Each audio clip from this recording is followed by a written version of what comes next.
아모스 1장 1절에서 2장 3절입니다. 키워드는 하나님의 부르짖음, 하나님의 심판, 심판과 오늘입니다.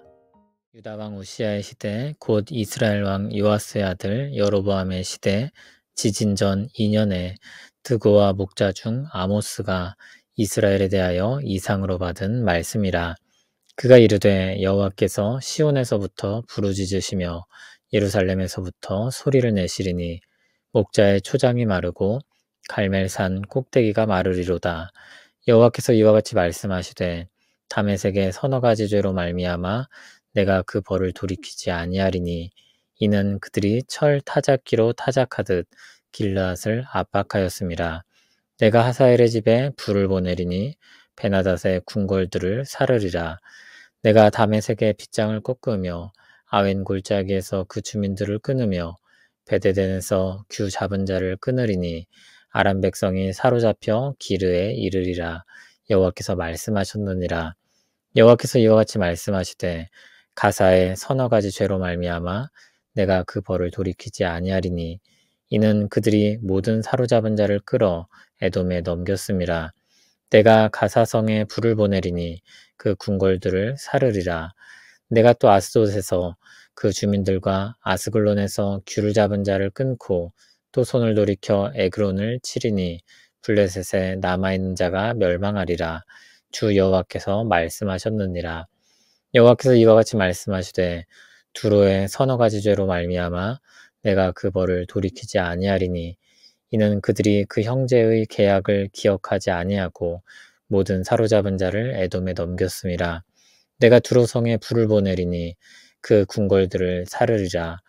여호와께서 이와 같이 말씀하시되 에돔의 서너 가지 죄로 말미암아 내가 그 벌을 돌이키지 아니하리니 이는 그가 칼로 그의 형제를 쫓아가며 긍휼을 버리며 항상 맹렬히 화를 내며 분을 끝없이 품었음이라. 내가 대만에 불을 보내리니 보스라의 궁궐들을 사르리라. 여호와께서 이와 같이 말씀하시되 암몬 자손의 서너 가지 죄로 말미암아 내가 그 벌을 돌이키지 아니하리니 이는 그들이 자기 지경을 넓히고자 하여 길르앗의 아이벤 여인의 배를 갈랐음이니라.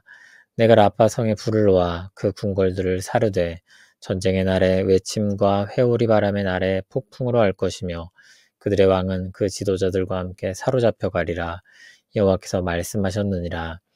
여호와께서 이와 같이 말씀하시되 모압의 서너 가지 죄로 말미암아 내가 그 벌을 돌이키지 아니하리니 이는 그가 에돔 왕의 뼈를 불살라 죄를 만들었음이라. 내가 모압에 불을 보내리니 그리옷 궁궐들을 사르리라. 모압이 요란함과 외침과 나팔 소리 중에 죽을 것이라.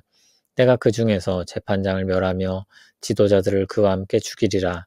여호와께서 말씀하시니라. 아멘. 오늘부터는 아모스서를 보겠습니다. 아모스는 유다 왕 우시아 시대 그리고 북이스라엘 왕 요아스의 아들 여로보암 시대에 활동한 선지자입니다. 여기 여로보암은 북이스라엘 초대 왕이 아니라 여로보암 2세를 가리킵니다. 그래서 요아스의 아들이라는 것을 밝히고 있습니다. 북이스라엘 마지막 선지자인 호세아와 동시대를 살았던 선지자입니다. 아모스는 베들레헴 남쪽 드그와 지방에서 살던 사람, 다시 말해 유다 사람이었습니다. 그런데 북이스라엘을 주된 대상으로 한 선지자 활동을 했던 사람입니다. 여로보암 2세 때 아주 큰 지진이 있었는데 아모스는 그 지진이 일어나기 2년 전에 하나님께 부름을 받습니다. 실제로 기원전 765년에서 760년 사이에 대지진이 있었고 이후 이스라엘은 몰락의 길을 걷습니다. 그 일이 있기 전 하나님의 말씀이 주어졌다는 것은 이 말씀은 하나님의 재앙을 내리시기 전 하나님이 그들에게 경고하신 것이라고 할 수 있습니다. 사람들은 일어난 지진과 또 북이스라엘의 멸망을 통해 아모스서가 참된 하나님의 말씀이라는 것을 알았을 것입니다. 2절을 보면 여호와께서 시온에서부터 부르짖으시며 예루살렘에서부터 소리를 내시리니 라고 했습니다. 주로 북이스라엘을 향해 주신 메시지이지만 말씀은 유다의 예루살렘으로부터 나옵니다. 하나님은 이스라엘과 유다 모두의 하나님이십니다. 하나님의 말씀에는 경계와 한계가 없습니다. 이스라엘은 물론 이스라엘 주변 나라들을 향해서도 말씀합니다. 목자 출신 선지자다운 말로 하나님의 말씀이 선포되기 시작합니다. 목자의 초장이 마르고 갈멜산 꼭대기가 마르리로다. 푸른 초장을 자랑하던 그들의 땅들도 하나님의 심판으로 생명을 잃게 될 것입니다. 하나님의 메시지는 이스라엘 주변국들로부터 시작합니다. 아람, 블레셋, 두로, 에돔, 암몬, 모압이 언급됩니다. 하나님은 이스라엘만의 하나님이 아니라 온 세상의 하나님이십니다. 주변국들의 위치에 익숙하던 당대 사람이 이 말씀을 들으면 말씀의 경로가 머릿속에 그려질 것입니다. 북쪽에 위치한 아람의 수도 다메섹으로부터 남쪽에 위치한 블레셋의 도시 가사와 아스돗, 아스글론, 에그론으로, 그리고 서편 해안가에 위치한 두로로, 마지막으로 요단 동편에 위치한 에돔, 암몬, 모압 순입니다. 이스라엘을 둘러싸고 있는 모든 나라를 가리킵니다. 이스라엘을 중심으로 북에서 남으로 그리고 서에서 동으로 하나님의 심판이 선포되었습니다. 그러면 그 가운데 있는 이스라엘의 운명은 어떻게 될 것인가? 이스라엘에게로 시선이 집중될 것입니다. 그 부분은 내일 본문에서 볼 것입니다. 먼저 오늘 본문이 말하는 주변국들에 대한 내용을 보겠습니다. 서너 가지 죄를 말씀하시는데 세 가지 혹은 네 가지 죄가 있다는 뜻이 아니라 심판받을 만큼 충분히 많다는 뜻입니다. 완전수 3에 하나를 더해서 넘치는 수로 해석하기도 하고 두 숫자를 합치면 7이 되기 때문에 죄가 가득한 상태라고 해석하기도 합니다. 어느 쪽이든 심판받을 만하다는 것을 보여준다는 점에서 같습니다.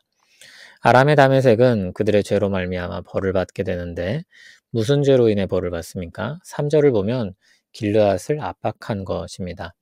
길르앗은 우거진 수목과 향료로 유명하던 이스라엘의 땅입니다.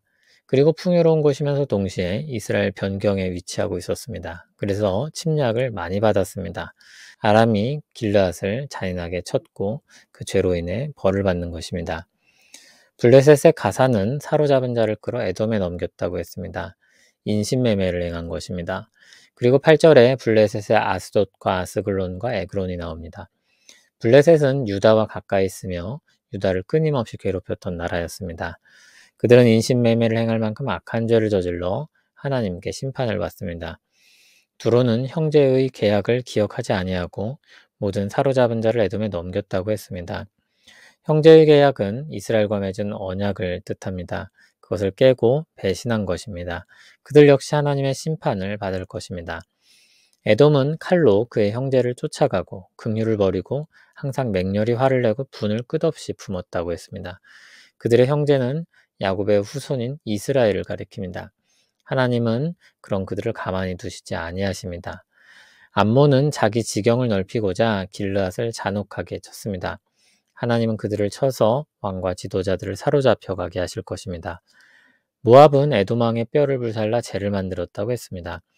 모압은 오래된 이스라엘의 원수입니다.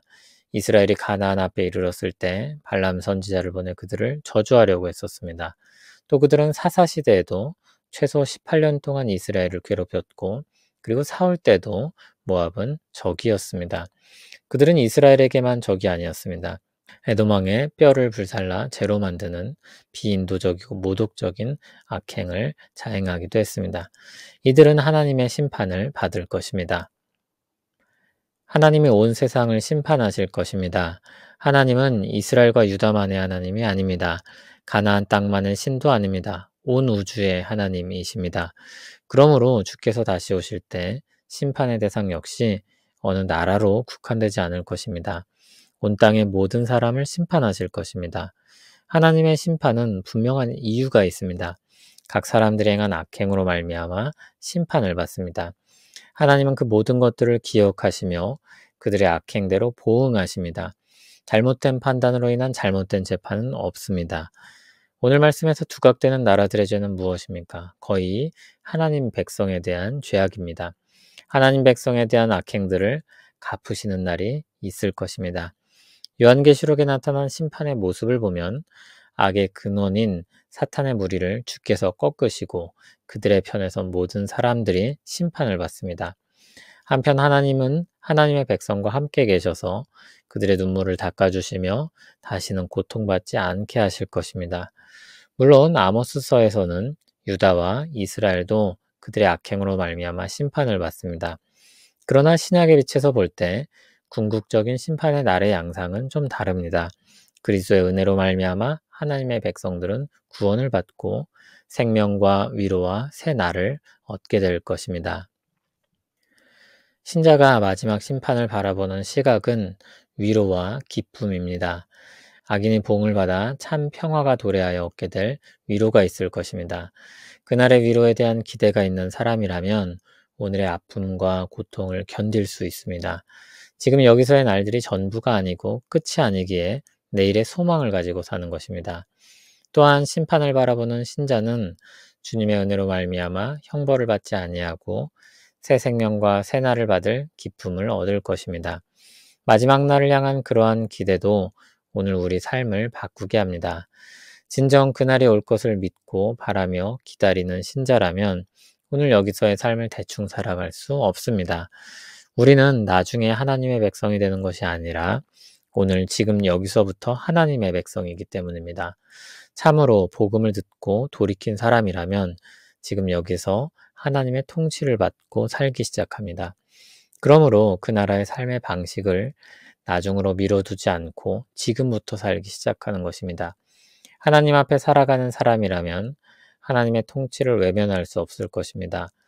우리를 사랑하시어 그리스도의 피로 우리를 구원하심을 알고 믿는다면 더욱이 그럴 수 없을 것입니다. 어떻게든 주를 사랑하는 이들로서 오늘의 삶에서 주님의 백성답게 살아가기 위해 힘쓸 것입니다. 주 안에서 위로와 기쁨을 허락하시니 감사합니다.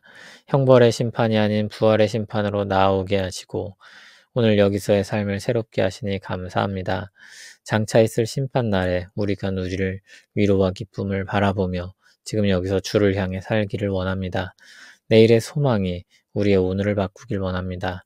주여 우리를 오늘도 새롭게 하옵소서. 예수님 이름으로 기도합니다. 아멘.